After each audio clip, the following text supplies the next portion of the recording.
Bonjour et bienvenue à Pasteur, j'ai une question.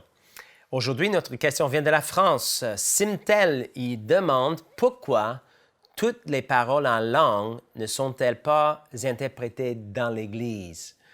Et ça, c'est vraiment une bonne question. Et je crois que la parole de Dieu donne une très, très bonne réponse. Et on va aller et on va regarder cela. Et encore une fois, la question, pourquoi toutes les paroles en langue ne sont-elles pas interprétées dans l'Église? Donc, de toute évidence, Simtel a compris ce que dit la parole de Dieu quand elle donne l'instruction concernant l'opération des dons de langue dans l'Assemblée, que ça doit être accompagné d'une interprétation. Et certainement, cette question se base un peu au moins sur chapitre 14 de 1 Corinthiens, versets 27 et 28, si on peut lire cela ensemble. Et juste en passant, je vous encourage à aller chercher votre Bible et à tourner dans les pages, ou si vous avez votre Bible sur votre iPad ou là sur votre ordinateur, mais prenez du temps, prenez des notes aussi. Et qu'est-ce qu'on va voir aujourd'hui? C'est vraiment important. Ce sujet des langues, interprétation de langues, on a vu beaucoup de débats à travers des années dans l'Église concernant ce sujet.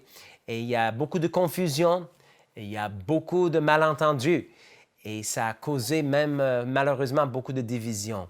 Alors aujourd'hui, notre désir, c'est de laisser le Saint-Esprit nous guider en répondant à cette question, pas juste d'une manière cérébrale, mais vraiment avec un cœur ouvert à la parole de Dieu, tout en étant conduit par le Saint-Esprit. C'est lui qui nous enseigne toutes choses et c'est lui qui va nous guider dans toute la vérité. Donc, mais en Corinthiens chapitre 14, versets 27 et 28 dit ceci, « En est-il qui parle en langue, que deux ou trois au plus parlent, chacun à son tour, et que quelqu'un interprète.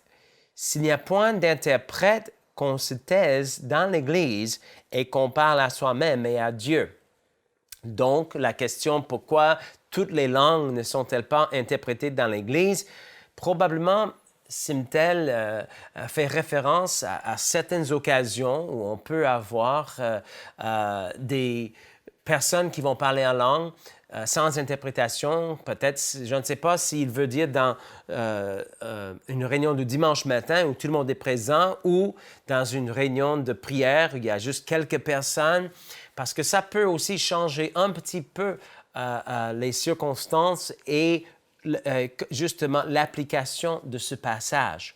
Mais pour bien répondre, on va reculer un petit peu et on va souligner le fait qu'il faut comprendre qu'il y a différentes catégories de langues mentionnées dans la parole de Dieu. En fait, il y a deux catégories, si vous voulez, en général, des langues qui sont mentionnées et on peut, dans le contexte de ces passages concernant les langues, on peut comprendre beaucoup de choses. Premièrement, il faut comprendre justement en Corinthiens chapitre 14, versets 18 et 19 dit ceci, « Je rends grâce à Dieu de ce que je parle en langue plus que vous tous. » C'est Paul qui dit cela. « Je rends grâce à Dieu en ce que je parle en langue plus que vous tous. » Mais quand il dit plus que vous tous, les érudits de la langue grecque, ils nous ont fait compris qu'il veut dire littéralement plus que vous tous mis ensemble. Et la raison que Paul écrit aux Corinthiens concernant les langues, c'est justement parce qu'il y avait des abus. Il y avait des choses qui ont été faites qui étaient désordonnées. Et on voit en chapitre 12, 13 et 14, il y a pas mal de mentions des langues dans ces trois chapitres.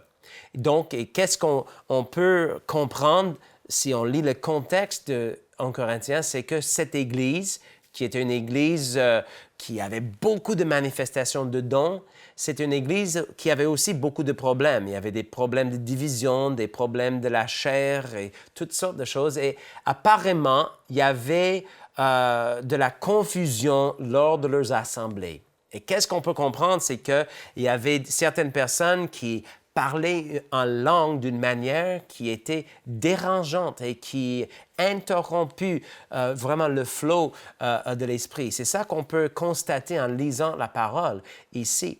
Et c'est pourquoi Paul dit, je remercie le Seigneur, je prie en langue plus que vous tous, même plus que vous tous ensemble, mais dans l'Église. C'est-à-dire que quand nous sommes dans l'Église, quand nous sommes assemblés, tout le monde ensemble, il dit, j'aime mieux dire 5 paroles avec mon intelligence afin d'instruire aussi les autres que 10 000 paroles en langue. Donc, encore, on revient au fait qu'il y a 2 grandes catégories de langues dans la parole de Dieu. Il y a, qu'est-ce qu'on peut dire, et l'évidence initiale du baptême du Saint-Esprit. Les gens qui ont reçu le baptême du Saint-Esprit, et ça c'est encore le sujet d'un autre enseignement, mais vous savez que quand vous êtes né de nouveau, le Saint-Esprit vient habiter en vous. Vous avez l'Esprit en vous. Tous les croyants, tous ceux qui sont nés de nouveau ont le Saint-Esprit en eux. Il est impossible d'être chrétien sans avoir le Saint-Esprit en eux, en vous. Mais il y a quand même une deuxième expérience. On voit cela en Actes chapitre 8, par exemple. Philippe est allé prêcher en Samarie, les gens ont reçu le Saint-Esprit, ils ont reçu, la parole, ils ont été baptisés, il y avait beaucoup de joie dans la ville. Mais Pierre et Jean ont été envoyés par l'Église à Jérusalem afin de pouvoir prier pour eux, afin qu'ils reçoivent le Saint-Esprit parce qu'il n'était pas encore descendu sur eux. Donc, il y a une différence entre l'Esprit en vous et l'Esprit sur vous. Tous ceux qui sont nés de nouveau ont l'Esprit en eux, mais une fois qu'on reçoit l'Esprit sur nous et nous sommes baptisés du Saint-Esprit, remplis de l'Esprit, l'évidence initiale, c'est de pouvoir parler en notre langue. Et c'est ça que nous voyons. Luc chapitre 24, Jésus a dit, « Allez attendre dans la ville jusqu'à ce que vous soyez revêtus de la puissance d'en haut. » Il a dit, « J'enverrai sur vous ce que mon Père a promis. » Alors, ils ont attendu. En Acte 2, chapitre 4, on voit, en Acte 2, ils étaient tous dans la chambre haute, 120 croyants, et l'Esprit Saint était répandu sur eux, et ils ont commencé à parler en langue. Donc, on voit en Actes chapitre 10 également, on voit que la famille de Corneille, ils ont reçu la parole de Dieu. Et pendant que Pierre parlait, l'Esprit Saint est descendu sur eux et ils se mirent à parler en autre langue. En Actes chapitre 19 et verset 6, nous voyons aussi que Paul, il arrive à Éphèse et les gens n'étaient pas encore baptisés du Saint-Esprit. Quand Paul leur imposait les mains, le Saint-Esprit est descendu sur eux et ils se mirent à parler en langue et à glorifier Dieu. Donc, on voit l'évidence initiale d'être baptisé du Saint-Esprit, c'est de parler en langue. Et par la suite, on peut opérer en qu'est-ce qu'on appelle les langues dévotionnelles. En d'autres mots, on a la capacité de parler à soi-même et à Dieu. On peut prier en notre langue. Et c'est ça qu'on voit en 1 Corinthiens chapitre 14, verset 1. « Recherchez l'amour, aspirez aussi aux dons spirituels, mais surtout à celui de prophétie. » En effet, celui qui parle en langue, d'une manière dévotionnelle, on peut dire, ne parle pas aux hommes, mais à Dieu, car personne ne le comprend. Et c'est un esprit qui dit des mystères. Donc, on voit que quelqu'un peut être baptisé du Saint-Esprit et par la suite, il est capable de s'exprimer en notre langue. On va voir plus tard que c'est une chose qu'on peut faire à volonté. On peut, quand on veut, on peut prier avec l'intelligence et quand on veut, on peut prier en notre langue ou avec l'esprit.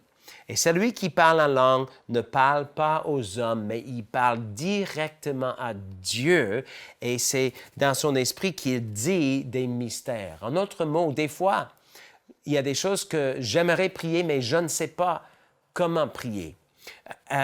Romains chapitre 8, verset 26 dit justement que l'Esprit lui-même nous aide dans notre faiblesse, car nous ne savons pas ce qu'il nous convient de demander dans nos prières, mais l'Esprit lui-même nous aide avec des soupirs inexprimables. En d'autres mots, il nous aide à prier en notre langue. Et quand on prie en langue d'une manière avec les langues dévotionnelles, en fait, c'est mon esprit qui est en prière, mais je ne parle pas aux hommes, je parle à Dieu et je dis des mystères. Des choses qui sont cachées à mon intelligence sont révélées quand je prie en langue et je prie la volonté parfaite de Dieu. Et c'est quelque chose d'important. Donc, en fait, il dit, en effet, celui qui parle en langue ne parle pas aux hommes, mais à Dieu, car personne ne le comprend. C'est un esprit qui dit des mystères. Celui qui prophétise, au contraire, parle aux hommes, les édifie, les exhorte, les console. Celui qui parle en langue s'édifie lui-même. Celui qui prophétise édifie l'Église. Donc, on voit que les langues dévotionnelles sont pour l'édification personnelle et pour justement nous rendre capables de prier la volonté parfaite de Dieu, même dans nos temps de dévotion. Et quand je prie en langue comme ça, il y a plusieurs choses qu'on voit. En verset 2 de 1 Corinthiens 14 dit que je parle directement à Dieu et je dis des mystères et personne ne me comprend. En verset 4, je vois que je m'édifie moi-même. En verset 15, je vois que mon esprit est en prière, mais mon intelligence demeure stérile. Verset 16 dit que je rends d'excellentes actions de grâce quand j'utilise ces langues dévotionnelles. Verset 32 dit que je peux commencer et arrêter de prier en langue à volonté parce que l'esprit de prophète est soumis au prophète, la parole de Dieu dit. Donc, on voit l'importance de ces langues dévotionnelles. C'est important pour vous et pour moi de pouvoir prier en notre langue. Mais il y a aussi une autre catégorie de langues, qu'est-ce qu'on peut appeler les langues qui sont pour l'utilisation publique. Et c'est là, justement, où Paul est en train de donner beaucoup d'instructions. Comment utiliser les langues dans un contexte public. Et donc, verset 5 de 1 Corinthiens 14 nous donne plusieurs de ces instructions. Je désire que vous parliez tous en langue, mais encore plus que vous prophétisiez. Donc, il ne faut pas dénigrer l'importance de parler en langue. Mais il a dit, c'est encore plus important dans le contexte d'une réunion publique. Vous êtes là avec des frères et des sœurs et d'autres personnes, même des visiteurs. Ça serait beaucoup plus utile, au lieu de juste parler en langue, personne ne vous comprend, de prophétiser. Quand on prophétise, on parle vraiment selon l'onction de l'Esprit, mais qu'est-ce qu'on dit est articulé dans une langue connue et les gens qui sont présents comprennent ce qui est dit. Quand je parle en langue, Dieu comprend, mais je ne comprends même pas moi-même qu'est-ce que je dis et les autres ne comprennent surtout pas. Donc, on voit ici que Paul est en train tout simplement de distinguer entre les moments où on va prier en langue et parler à Dieu et les moments où on va avoir une manifestation du don des langues. Parce que vous savez, en fait, il y a 9 manifestations ou dons de l'Esprit qui sont mentionnés en 1 Corinthiens chapitre 12. Il y en a 3 qui sont des dons vocaux. Il y a la prophétie, il y a les langues et l'interprétation de langue. Et qu'est-ce que nous allons voir, c'est que la prophétie peut être manifestée tout seul dans une réunion publique. Mais si quelqu'un va prendre la parole et quelqu'un va prononcer une langue avec un don de langue, ça doit toujours être accompagné d'une autre manifestation, et ça, c'est la manifestation du don d'interpréter des langues. Donc, on peut prophétiser, et c'est correct, ou on peut donner un message en langue avec interprétation. Donc, en principe, si nous sommes dans une réunion et quelqu'un prend la parole et quelqu'un parle d'une manière où tout le monde écoute et tout le monde entend ce qui est dit, cette parole doit être accompagnée d'une interprétation. Pourtant, il y a certains moments où on va tous ensemble dans l'Église, où on va avoir une réunion qui est spéciale, c'est juste des croyants, et peut-être comme on va avoir plusieurs personnes qui vont prier en français tout en même temps, on peut avoir 5, 6, 10, même 100 personnes, 1000 personnes, et tout le monde prie en français. « Oh, merci Seigneur, tu es bon. Seigneur, que ta volonté soit faite. » Et on a 5, 10 personnes qui parlent doucement, mais dans leur propre langue connue. Ça, c'est correct et ça dérange personne. Mais à l'occasion, quelqu'un va élever la voix un peu plus fort et tout le monde va écouter. Et dans ces moments, quand tout le monde parle et prie, même avec une langue connue, les autres devraient baisser le ton pour apporter attention à ce qui est dit, pour pouvoir se mettre d'accord. Et qu'est-ce que la question qui a été posée, pourquoi est-ce que toutes les langues ne sont pas interpréter dans l'Église, des fois, on peut être dans un contexte de réunion de croyants, avoir 5, 6, 10, même 1000 personnes qui prient en langue aussi. Mais ils prient chacun à Dieu et chacun à soi-même, mais ce n'est pas d'une manière dérangeante et ce n'est pas besoin forcément que c'est pas nécessaire que cette langue soit interprétée.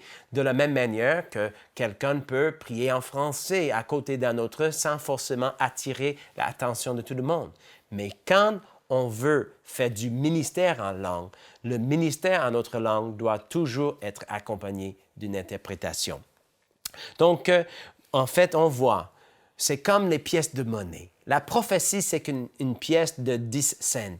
Et le don des langues, c'est comme une pièce de 5 cents. Le don d'interprétation des langues, c'est comme une pièce de 5 cents. Les deux ensemble égale 10 cents. C'est-à-dire que les langues avec interprétation de langue égale la prophétie. Donc, on voit cela et on va continuer à lire ici dans ce passage. Et Paul a dit, « Je désire que vous parliez tous en langue, mais encore plus que vous prophétisez. Celui qui prophétise est plus grand que celui qui parle en langue, à moins que ce dernier n'interprète pour que l'Église en reçoive l'édification. » Pour que l'Église en reçoive l'édification. Donc, vous savez que vraiment, ça, c'est la clé primordiale, l'édification de l'Église. Tout ce qu'on fait doit être fait pour édifier, pas pour se glorifier, pas pour attirer l'attention sur soi-même, pas pour déranger surtout, mais pour édifier.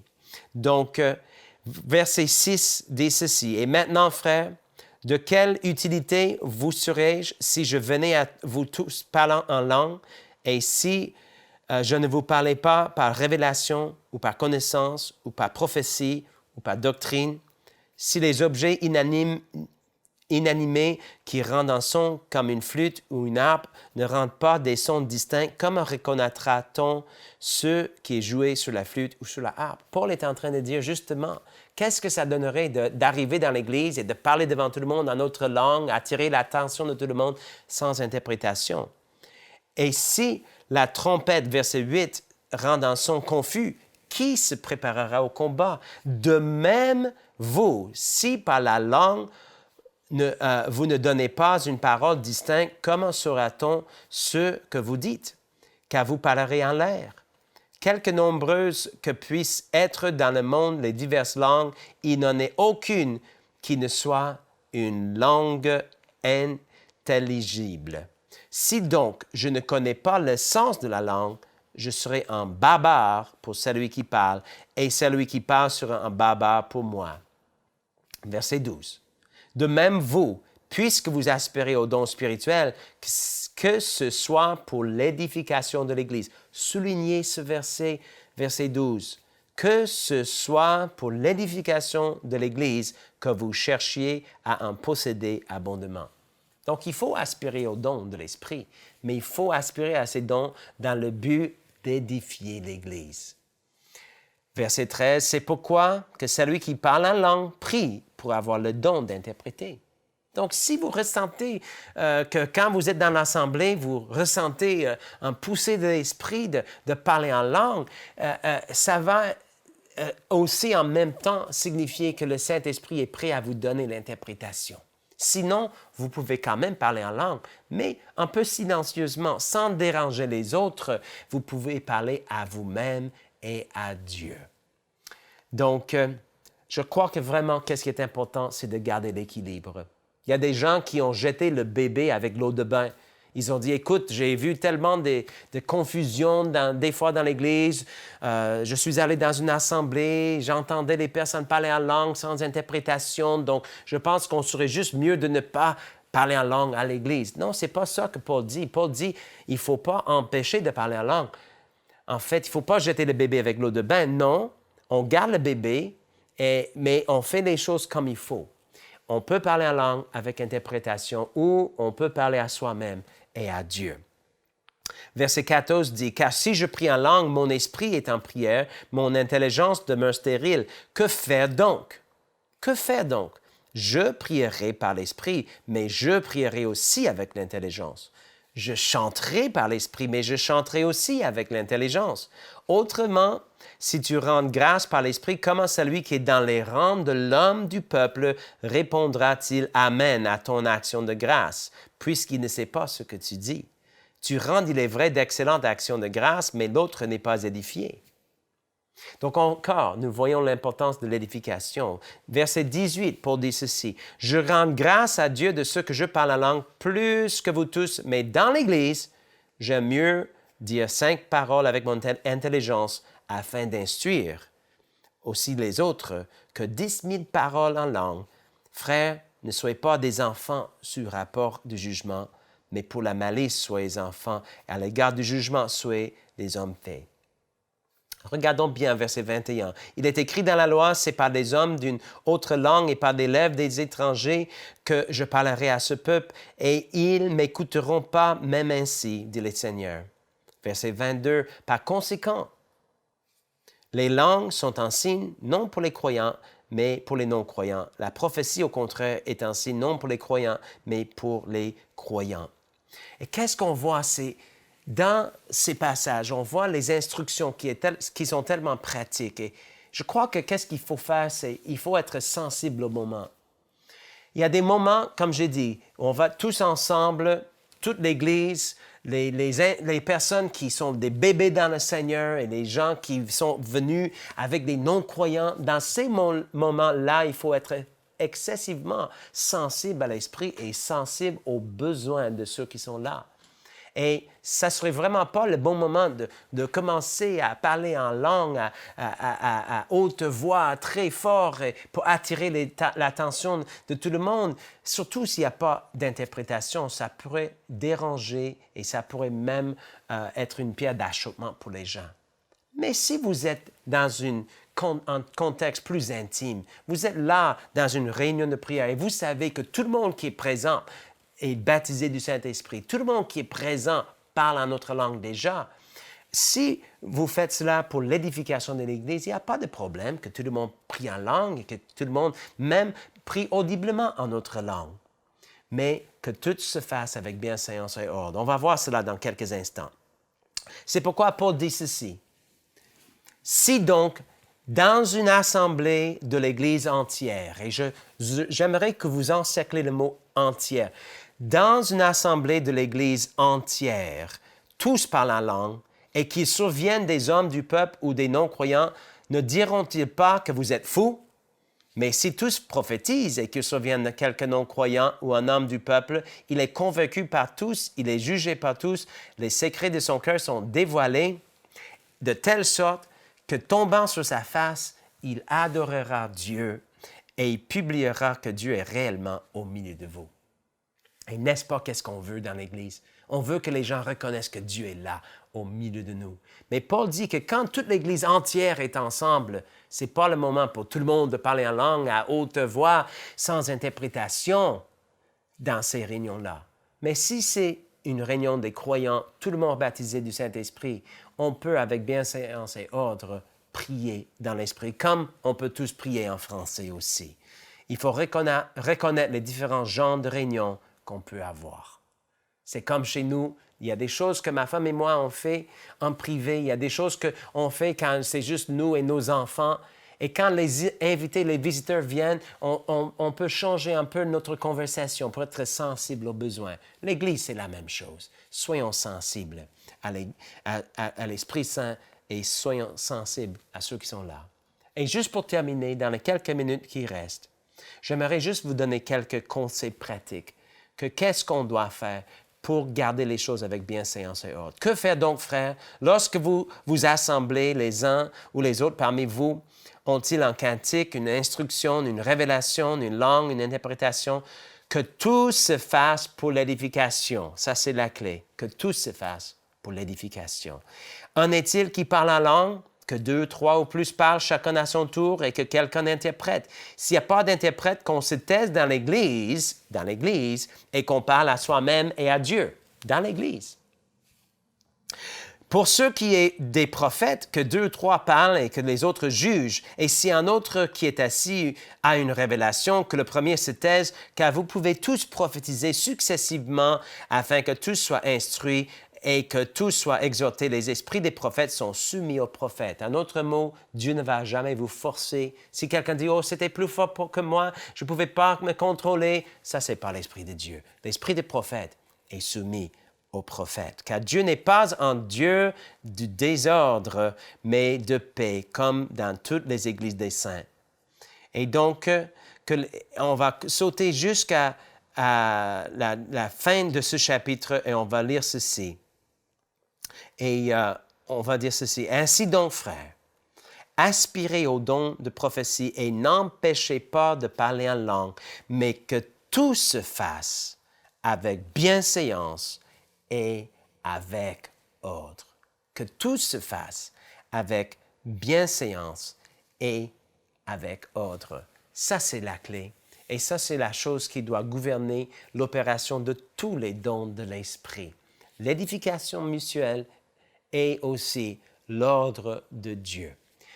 Donc, alors, j'espère que cette petite étude vous a aidé à décortiquer un petit peu la différence entre les langues dévotionnelles et les langues qui sont destinées pour l'utilisation en public avec interprétation des langues.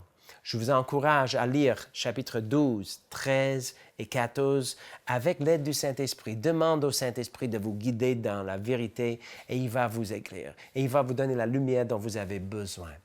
Alors, je vous encourage fortement à continuer à vous laisser remplir de l'Esprit, à prier en langue. Comme Paul a dit, je remercie le Seigneur que je prie en langue plus que vous tous ensemble, mais dans l'Église. Dans l'Église, il y a un certain ordre à suivre.